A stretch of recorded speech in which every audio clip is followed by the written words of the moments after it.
Welcome to study best channel. நம்ம இந்த வீடியோவில் என்ன பார்க்க போகிறோம்னா, ஏற்கனவே எல்லோரும் வந்து டெட் எக்ஸாம் கம்ப்ளீட் பண்ணியிருப்பீங்க. வாட் நெக்ஸ்ட், அடுத்து வந்து நம்ம என்ன பண்ணலாம் அப்படின்னு சொல்லி தான் இந்த வீடியோவில் நம்ம வந்து பார்க்க போகிறோம். பிளாக் எஜுகேஷனல் ஆஃபீஸர் வந்து ஒரு ஜாப் வந்து வந்திருக்குது. இதில் வந்து பார்த்திங்கன்னா இப்போ 2025 நவம்பர் மாதம் நோட்டிஃபிகேஷன் வந்து கொடுத்து March month exam last week நடக்கிற மாதிரி இருக்கும். அப்படி இல்லைன்னா ஏப்ரல் மாதம் லாஸ்ட் வீக் நடக்கிற மாதிரி இருக்கும். ஏன் அப்படின்னு சொல்லி பார்த்தீங்கன்னா, ஏப்ரல் லாஸ்ட் வந்து அதாவது 10ஆம் தேதி எலெக்ஷன் நடக்கிற மாதிரி ஒரு பிளான் வந்து சொல்லிகிட்டு இருக்காங்க. அப்போ அதன் அடிப்படையில் என்னென்னா 120 நாட்கள் வந்து நமக்கு இருக்குது இந்த எக்ஸாமுக்கு ப்ரிப்பேர் பண்ணுறதுக்கு. இந்த ஜாபோட வேக்கன்ட் பார்த்திங்கன்னா 51 அல்லது 60க்கு மேலே வேக்கன்ஸ் வந்து கண்டிப்பாக வரப்போகுது. இந்த எக்ஸாம் எப்படி இருக்கும்னா 150 மதிப்பெண்கள் கொண்ட ஒரு தேர்வாக தான் இருக்க போகுது. என்னென்ன சப்ஜெக்ட்லாம் இந்த எக்ஸாம்க்கு இருக்குதுன்னு சொல்லி பார்த்தீங்கன்னா, தமிழ், இங்கிலீஷ், மேக்ஸ், இயற்பியல், வேதியியல், உயிரியல், விலங்கியல், தாவரவியல், வரலாறு மற்றும் பூகோளம்.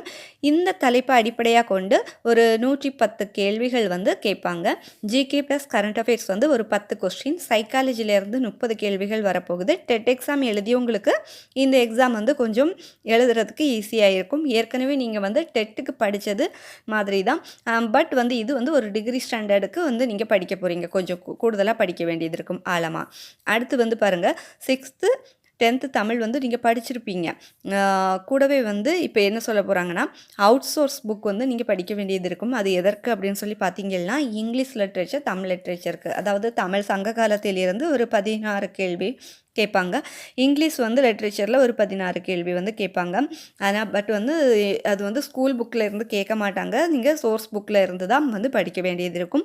இங்கிலீஷ் பார்த்திங்கன்னா 16ல் ஒரு 10 கொஸ்டின் வந்து கிராமரில் இருந்து வரும், 6 கேள்வி வந்து போய்ட்ரியில் இருந்து வரும். இது வந்து கிராமருக்கு இம்பார்ட்டன்ட் கொடுத்து நீங்கள் படிக்க வேண்டியது இருக்கும். அடுத்து பார்த்திங்கன்னா மிச்சம் வந்து 6 கொஸ்டினுக்கு வந்து போய்ட்ரி ஒரு கடல் மாதிரி. நம்ம அது வந்து படிச்சுக்கிட்டே போகலாம், கஷ்டமாக இருக்கும். ஸோ வந்து நமக்கு வந்து இப்போ பார்த்திங்கன்னா டைம் வந்து கம்மியாக இருக்குது. அதனால வந்து ஃபர்ஸ்ட் நம்மளால் எது வந்து கவர் பண்ணி படிக்க முடியுதோ அதை வந்து நம்ம முடிக்கலாம்.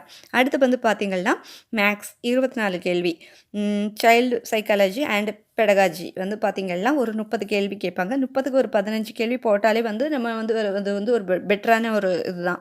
ஏன்னா பார்த்திங்கன்னா எது வந்து பேஸ் பண்ணி நம்ம படிச்சிருக்கோன்னா டிகிரி ஸ்டாண்டர்டுக்கு வந்து இவங்க கேட்டிருக்காங்க. ஸோ வந்து நம்ம ஒரு 30க்கு ஒரு 15 கேள்விகள் போட்டாலே அது வந்து நல்லது தான்.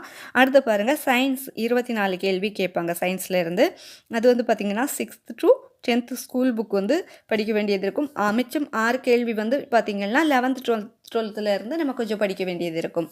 அடுத்து ஹிஸ்ட்ரி, இதில் வந்து ஒரு 15 கேள்விகள் வந்து கேட்பாங்க. நெக்ஸ்ட்டு ஜியாகிரஃபி ஒரு 10 கேள்வி. இது வந்து 10th புக்கில் இருந்து வரும். ஒரு 5 கொஸ்டின் எடுப்பாங்க 10th புக்கில் இருந்து. மீதி 5 கேள்வி வந்து 6 to 9th plus 11th plus 12th படிக்க வேண்டியது போல் இருக்கும். அதே போல் எக்கனாமிக்ஸ் பார்த்திங்கன்னா ஒரு 9 கேள்வி கேட்பாங்க. அதில் 3-4 கேள்வி வரும். புரிஞ்சுதா? அதாவது 6th to 10th வரும். ஒரு 7 கேள்விக்கு வந்து நம்ம தாராளமாக போடலாம். அடுத்து பாலிட்டி பாருங்கள், ஒரு 6 கொஸ்டின் கேட்பாங்க. 6ல் ஒரு 4 கொஸ்டினுக்காவது நம்ம வந்து தாராளமாக ஆன்சர் பண்ணுற மாதிரி இருக்கும். மொத்தம் பார்த்திங்கன்னா 150. அதுக்கு ஒரு 110 கேள்வி நம்ம போட்டோம் அப்படின்னு சொல்லி பார்த்திங்கன்னா 110 கேள்விக்கு மேலே போட்டோம் அப்படின்னா ஒரு ஸ்டேட் ரேங்கராக ஆகும். இதில் எதுக்கு நம்ம அவுட் சோர்ஸ் புக் வந்து நம்ம படிக்கணும் அப்படின்னு சொல்லி ஏற்கனவே நம்ம சொல்லியிருப்பேன். தமிழ் லிட்ரேச்சர் ப்ளஸ் வந்து இங்கிலீஷ் லிட்ரேச்சருக்கு வந்து நம்ம அவுட் சோர்ஸ்லேருந்து படிக்கிற மாதிரி இருக்கும்.